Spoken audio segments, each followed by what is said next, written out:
Hello, my name is Keith Smith and welcome to this video on the Chapter 26 student activity, verifying program code using Vericut. When you create your own verification project, you should follow the step-by-step printed instructions that have been provided to you. The purpose of this video is to help you visualize how each step is completed. Okay, let's get started with step number 1. After downloading the zip template file from the Online Learning Center, you'll have to extract all of the files. To do this, find the zipped file using File Explorer on your PC. Find the file, right-click it, and select Extract All.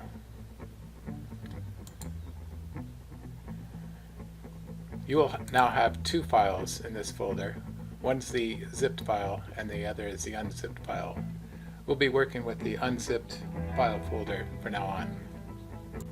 In step 2, we will launch Vericut and open the project file entitled Chapter 26 Student Activity Vericut Template.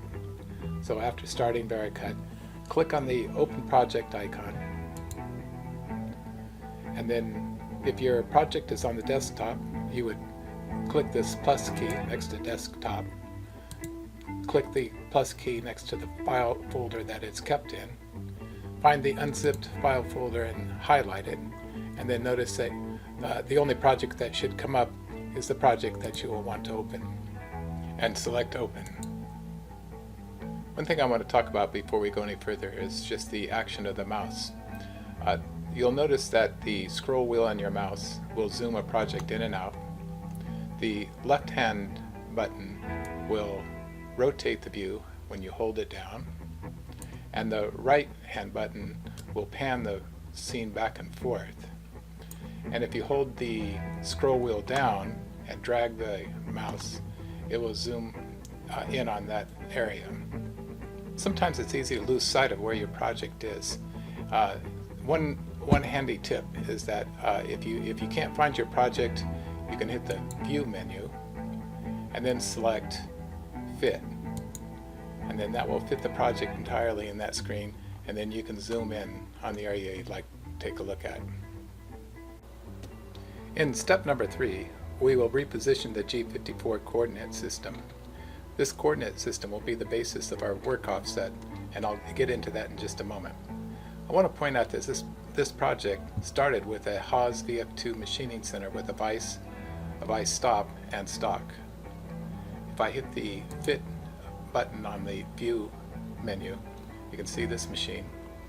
The CG Tech project that opened automatically when you launched Vericut is a good example of a 5-axis machine with a complex part and fixture. Later, you should relaunch Vericut and run this project just for fun. Okay, let's get started on repositioning that G54 coordinate system. I'm going to zoom in on our project, and you can see in the right-hand window, which is a view of the project without the machine, with just the fixture that holds onto the part and the stock. And on the left-hand side is a view of the project with the machine complete. And you'll notice that our G54 work coordinate system is floating above the part, and we want to reposition that down to the stock. We'll be working in the project tree, which is found on the left-hand side of the screen. In order to see all the components in the project tree, we're going to have to expand this list. To do that, we'll hit this icon with the green plus sign on it, and we'll click it twice to fully expand all the components.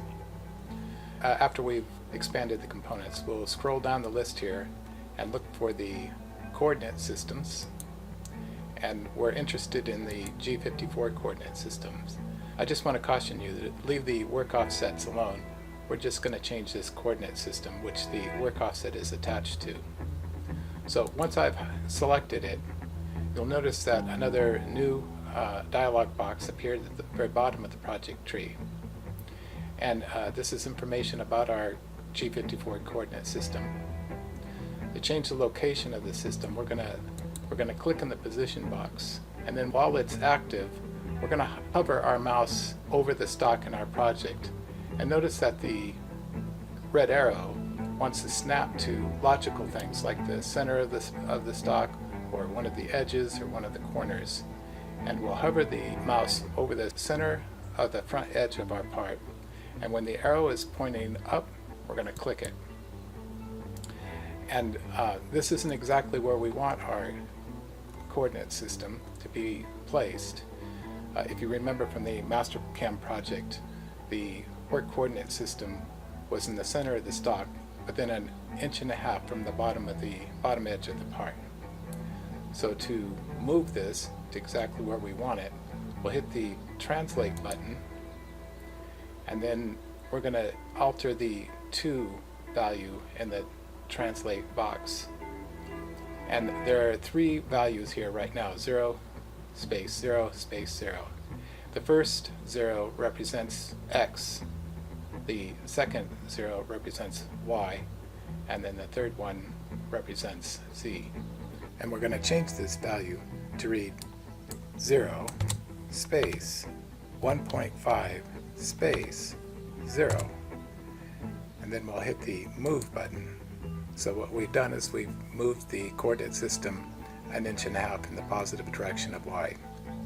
Alright, so now we have the coordinate system where we need it placed. We'll move on to step number 4. In step 4, we'll bring in the NC program that you created in the student activity in chapter 25. So scroll down further down in this project window and find NC programs. Highlight the program that's now entitled Replace This File. Hit the Replace button. Find your NC file. If you have trouble finding your file, notice that there's a filter. If this was set to some other type of file extension, you might not be able to see your file. So make sure that it will look for NC programs, or you could select all files, but then you would have a lot of files to look through. I'm going to narrow my filter down to NC files, and then find my file and select it and say OK. Alright, we're ready to cut chips. We now have everything set up that we're going to need. We have a vise, we got stock, we've got a work coordinate system, and we've loaded our program into this project. Also, there's a tool magazine with all of the tool definitions that we'll need for this project. Okay, so we're ready to go. So to run the simulation, we'll hit the reset button, and then we'll hit play. So one thing I want to point out as this animation is running is that when we verified our process in Mastercam, we saw a simulation that was similar to this. But I want to point out that the simulation that we saw in Mastercam was based on the program that Mastercam was intending to write. This simulation is based on the program. So, and all the components that are going to be involved in this project. And you'll notice here that there's a red mark on our vise stop, and that's because this vise stop got in the way of the cutter. And so this is something that programmers will discover during this process of debugging their program and process, and they'll see that this is the wrong choice for this project. So in step 6, we're going to change this vise stop. So if we scroll up the project tree and we look for models under fixtures, we will see this vise stop clamp. If we click on it, we can see that it's become active in our project. If we right click it and click on the visible icon, it will make our vise stop disappear. And so if it's invisible, anything that's invisible is no longer active and won't be considered in this project. I'm going to select the 6-inch vise stop option here. I'll right click it, and I'm going to make this one visible. Now that this vise stop is visible, it's active. And we can see that this one is probably going to work. It looks like the stop here is lower than where the cutting action is going to take place. So we can reset this project and rerun it and see if that's going to work for us.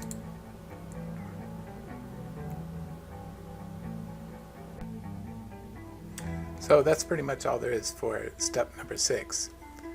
Our project is pretty much complete, but in step number 7, I'll show you how to make a video of your project using Vericut. Okay, to make a movie of your file, go up to the File tab and select Record Movie, and then you'll get this dialog box come up, and when you're ready to start recording, hit record, and then you go ahead and reset your project and then play through. So I'm not going to record the whole thing right now. I'm just going to stop this and stop my video. So I'll stop my project, and then I'll bring up that dialog menu again, and I'm going to hit stop. So basically that's all there is to it, and that way you'll have a little video of your project. Okay, well, that's it. Again, if you want to relaunch Vericut and take a look at the CG Tech project, it's pretty interesting. All right, thanks for watching.